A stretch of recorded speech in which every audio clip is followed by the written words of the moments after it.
Hey, it's good seeing you today. Just really quick, gonna redo this and just a quick overview of what I was trying to get to. So next time when we're just doing it on the piano and we're looking for these notes. Ooh, I just erased the. Come on, my bad. Um, what we like to do is be able to pick a key. Let's just pick the key of G. So we have 1, 2, 3, 4, 5. Throw in our treble clef. Throw in our sharp up here. When we have the key of G, I don't want to express myself in an idea or a theme. I could go through the idea of saying the only note that I'm going to have in here, which is my half step from each one of these, is B to C and F sharp to G. So kind of for me, that's where my magic happens. I remember everything in the beginning is just Ionian. It's in major. And then it inevitably turns into our other. Let's do this in 4/4 if we could, and just do the treble clef from here. Starting off here, we can have one note. I'm going to play a C, right? Throw it here. That note's going to go directly to, let's say it's fifth, the G. That G is going to be played independently as a quarter.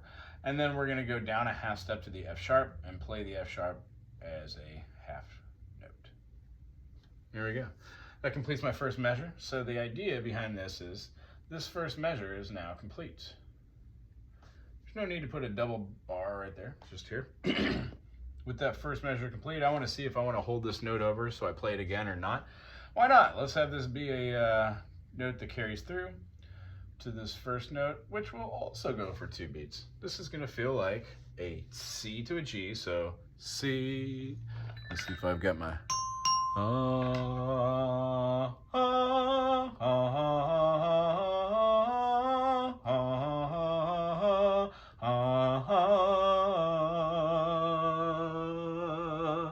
Then where would the feeling go?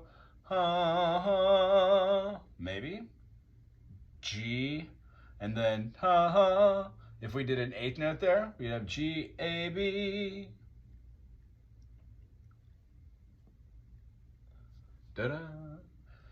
When we're counting out these notes, I'll just end the measure here. So we need to complete our phrasing. Let's hear what this sounds like so far. If we have our C, 1, 2, and then we have our F sharp, 3, 4, 5, 6, right? 3 is on our G, and then A, B would be the end of our phrasing. I think going back down to the F sharp is extremely appropriate right there. It was a great note to have in here because it makes distance. So there, instead of having any other note, I'm just going to hold that whole note all the way out to the end. I think it would make sense if it just rang through. Or if I wanted to, I could be crazy and put like some trills in it or something. Have something fun going on. But for right now, let's just keep it silly simple.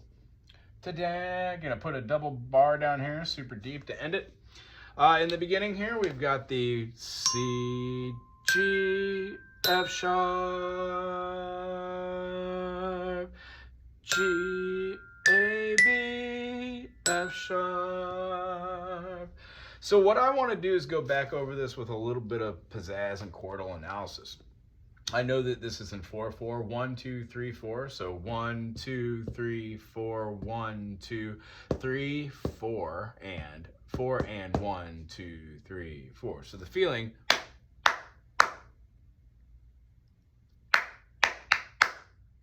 is really cool. Uses these, goes to that, there's the ending. So what are we doing here? We've got a couple different chords. What key are we in? We're in G. G, A, B, C, D, E, F sharp, and then G.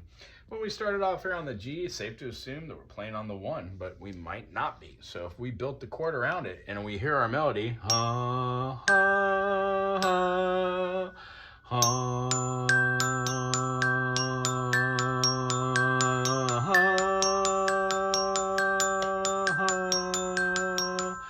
it feels good over the top of C major. Right? So we could say that's a 4 chord, or we could play the G.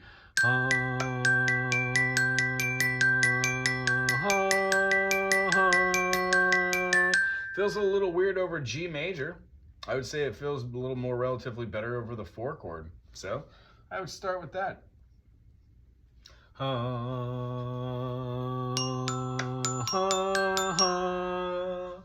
When we move to here and it holds the note of the we have our options of maybe playing an F sharp diminished there, or a D major 7, so a 5 dominant. So if we played C major to a D dominant 7, that would be kind of fun. So our 5 dominant. And then when we end on our F sharp, so our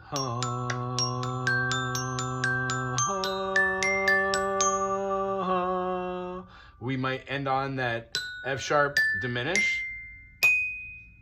That extra note there, that half doesn't sound great, but the F sharp works pretty well there. That's where we can start layering chords and stacking. So here, maybe since we know that this is the 4 chord and that's there, we can play that C way down in contrabass. But we could also put the E and the G at different places to get higher extremities on the piano. So if we played up on the treble clef and our melody line was higher, we could also put like a V8 VA and take these notes up so it's way higher. You could also specify to play them in octaves. So if you're doing that, you would put a G up here as well. Connecting the two or just playing them simultaneously, either way. When we're doing these kind of constructs and ideas, what we're trying to do is achieve melody lines that fit within a chordal progression. So seeing that, you can just make it as simple as you want. C, E, and G over the top. The first note is there and it's moving, so you play the whole chord on their right hand. Left hand would exhibit going up for an octave. Our right hand would exhibit going up for an octave, and then holding your F sharp out, being able to use your thumb to go down and hold this note out for 4 beats, of course. On the 3, 4, and moving through it. If you have any issue with these notes or phrasings, you would see that putting maybe a chord somewhere wouldn't work as well. You could sometimes put harmonies. That works well. So since I got 2 mouths, why not? If we had the we'd have C, G, F sharp. Well, if that harmony was, let's see if I can do it with the marker, C, E, and G.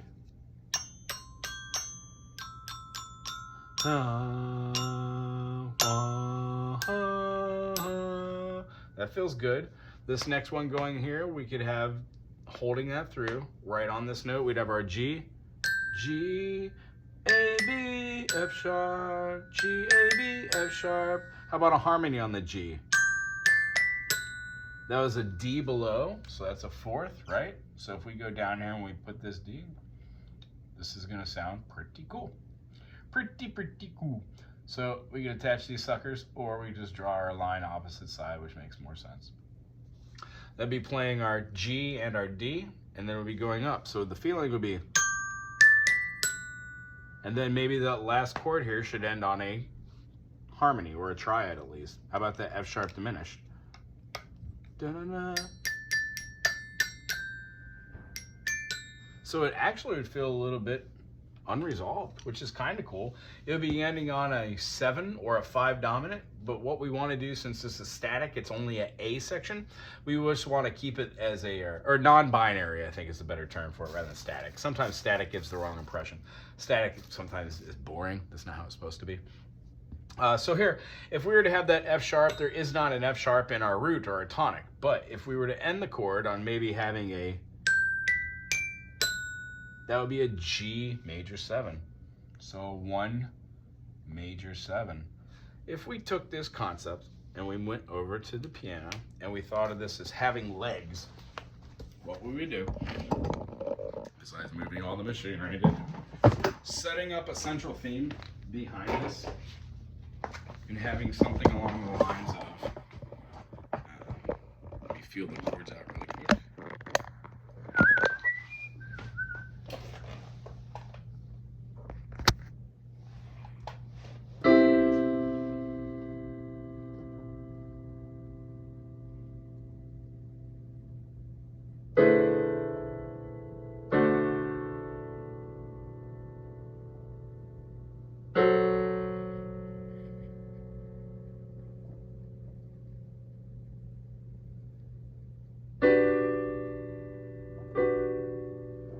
So I really like this with an inversion, with the 5th right there. Either way, we could play it in first form. Yeah, sounds good. So try it in the beginning, but the melody behind it would be the...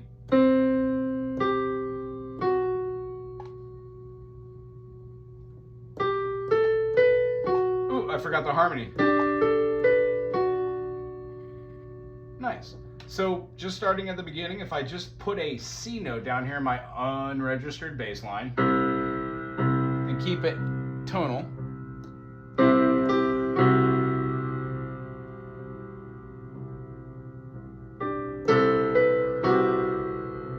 I think that G major 7 might actually feel good.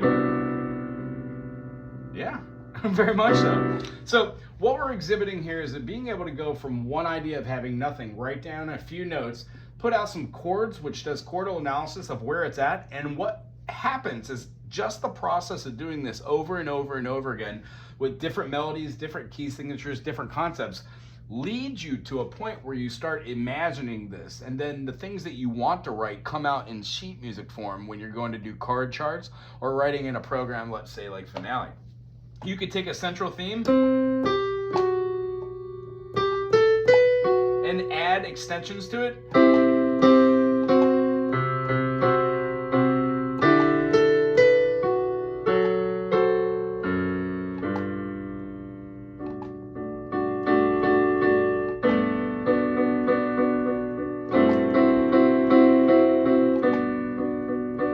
And then you can add a B part.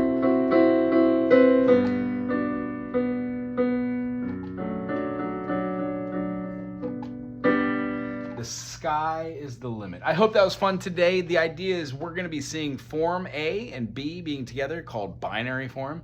Anything that extends past that, ternary form, just has another section. As we talked about, if we were to take this as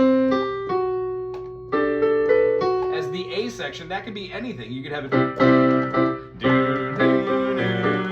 keep it in the key of G, I think.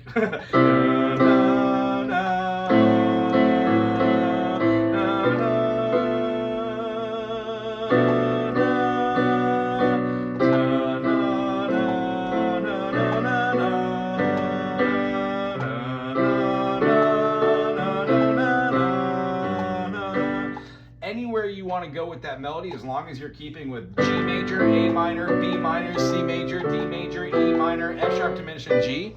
The sky is pretty much the limit of what we can do and manipulate those melodies. Adding to, erasing, keeping, all these things lead to like just a song, but they become the perfect song when you do this over and over and over again, and then you have a multitude of those that you just have a basis of your own writing to refer to. That makes you the stronger player. Anyway, I really enjoyed seeing you today. Till next week.